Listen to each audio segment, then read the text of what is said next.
தேவனே நான் ஓமதண்டையில் இன்னும் நெருங்கி சேர்வதே என் ஆவல் பூமியில். 1 பேதுரு 1:18-19 கொஞ்சம் வாசிங்க. உங்கள் முன்னோர்களால் பாரம்பரியமாய் நீங்கள் அனுசரித்து வந்த வீணான நடத்தை நின்று அழிவுள்ள வஸ்துக்களாகிய வெள்ளியினாலும் பொன்னினாலும் மீட்கப்படாமல் குற்றமில்லாத மாசற்ற ஆட்டுக்குட்டியாகிய கிறிஸ்துவின் விலையேற பெற்ற இரத்தத்தினாலே மீட்கப்பட்டீர்கள் என்று அறிந்திருக்கிறீர்களே. பாத்தீங்களா? பழைய அடிமைத்தனத்துக்கு போகாதீங்க. இன்னொரு விஷயத்தை மனசில் வைக்கணுங்க, யாரையும் நம்ம குற்றஞ்சாட்டவும் கூடாது, நியாயத்திற்கவும் நம்ம கூடாதுங்க. நாம் ஆவிக்கு ஏன் சொல்கிறேன்னா, நம்ம இதெல்லாம் கடைபிடித்து ஆவிக்கிற நிலைமை நல்ல நிலைமை இருக்கிறதுனால அப்படி இல்லாதவர்களை நாம் ஒரே அடியாக பாவிகள் என்று அவளை குற்றஞ்சாட்டி அவர்களை பலகீனம் உள்ளவர்கள் என்று சொல்லி நியாயந்திருக்கக்கூடாது.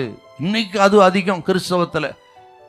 நாம் நல்ல மோர் ஸ்பிரிச்சுவல் என்கிறதுனால வளர்கிற கிறிஸ்தவர்கள், அடிப்படையிலே இருக்கிற கிறிஸ்தவர்கள், அவர்களை அற்பமாய் எண்ணுக்கிற போக்கு இன்னைக்கு கிறிஸ்தவத்தில் அதிகம். ஆகவே தான் கவனமாக இருக்கணுங்க. நம்ம யாரையும் குற்றஞ்சாட்டாதிருங்கள், நியாயம் தீர்க்காதிருங்கள். அதுவும் ரொம்ப முக்கியம் நமக்கு.